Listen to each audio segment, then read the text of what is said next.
Okay, so saunas, right?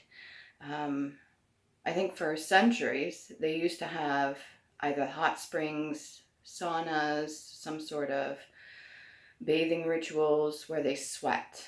I mean, a lot to get it out of the system. And then even today, you have a lot of people that have steam saunas or what is it, coal saunas in like a cedar. I think it's cedar that they use um, container or something like that, like a little room specifically designated. So it builds up the steam.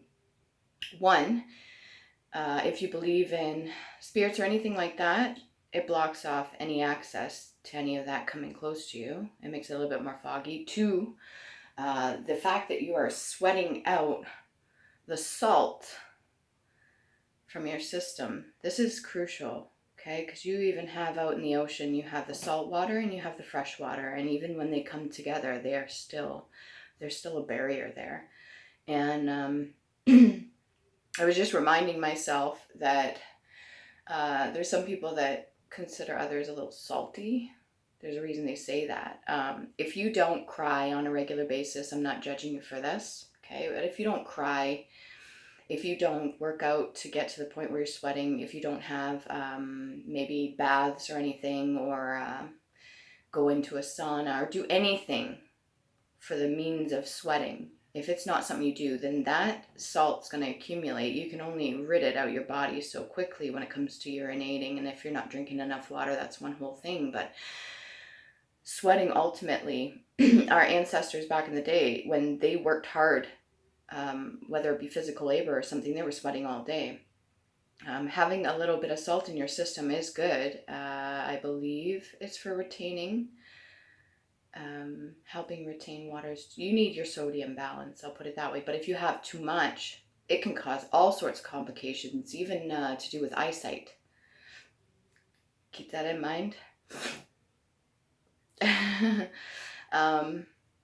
But if you're not keeping track of your sodium intake and you are not expelling any of that on a regular basis, like even now, like a hot sauna shower or a bath or something like that, just to sweat it out, it's very important.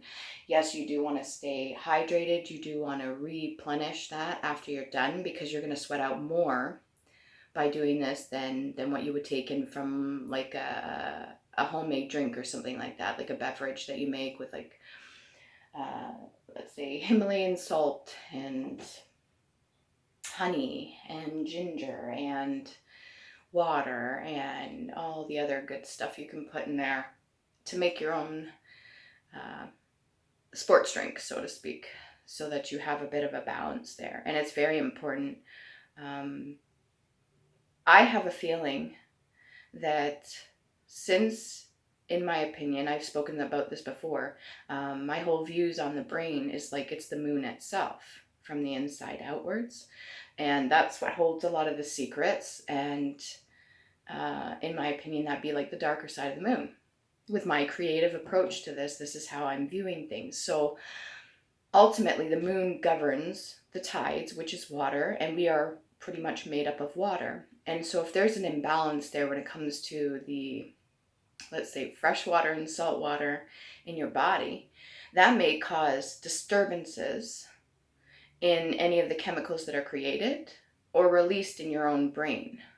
So not only do we have to manage our emotions in some way and gain mastery of our own emotions and develop intellectually as human beings emotionally, but we also have to keep in mind that the emotions are what causes the chemical releases in the brain. So it's very important to maybe just have a side note that if you have like an overwhelming source, I don't know why I'm stumbling my words, if you have an overwhelming source of salt in your body and you are not excreting that or getting rid of that anyway, it's going to cause complications, basically, and you'll be salty as fuck. Also, another note when it comes to bodies, I might as well talk about this now. I was joking about it with somebody, is that if we are like let's say a tuning fork. Sorry, the light goes out sometimes. If we're a tuning fork And we are carrying a vibrational frequency of our own. And we are vibrating at a certain frequency. The more food we take in to digest, now keep in mind it becomes like a comfort, it becomes like a habit, meaning that we'll seek that out in order of avoiding addressing certain emotions that we're feeling, usually due to past traumas or anything like that. And that's why they call stress eating or emotional eating or anything like that when it comes to traumas that we don't address, which are going to cause emotions, which will cause the release of chemicals in the brain.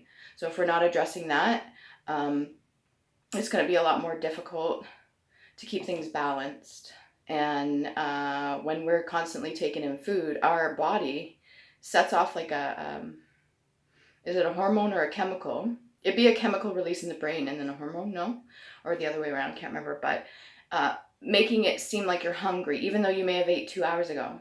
Your body will tell you, oh, I'm hungry again, and it'll do the growling. That will subside, and you can get past that. You're not going to starve. It'll take a long time to starve. I know there's people in countries that are not being given the opportunity to even have any kind of nourishment whatsoever, not even fruit or anything like that. And that is a shame, because this whole world is abundant and we should all have access to everything, because there's more than enough to go around. I don't give a frig what's said on the news or in politics or any of that bullshit. There's no shortages. There never was shortages.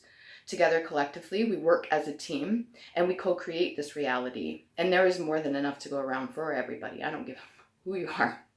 So I understand there's people that are going without and in some sort of lack, and they're not getting what they need, even the bare minimum. But what I'm saying is it takes a long time to starve, and people are overeating out of comfort.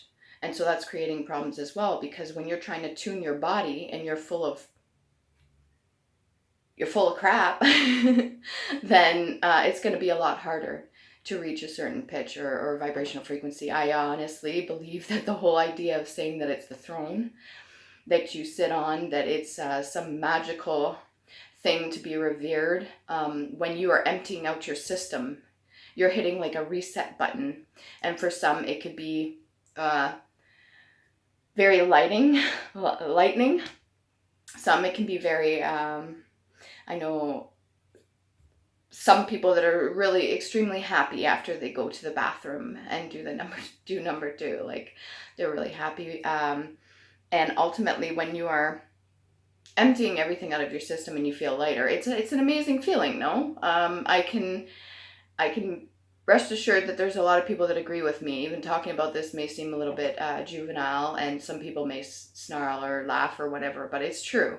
And I think a lot of men understand this, and I think some of them even believe that it's some sort of portal, when really their own vibrational frequency, their high resonance, their state of being and them being empty is what's allowing them to tap into any euphoric feeling. It's not their asshole itself, other than the fact that it's part of the whole release. Just like anything emotionally, just like sweating out toxins or salt, just like anything else that we let go of that no longer serves us. So if this is helpful, great. If not, great. If you find this hilarious, get some popcorn. Eat your face off. I don't care.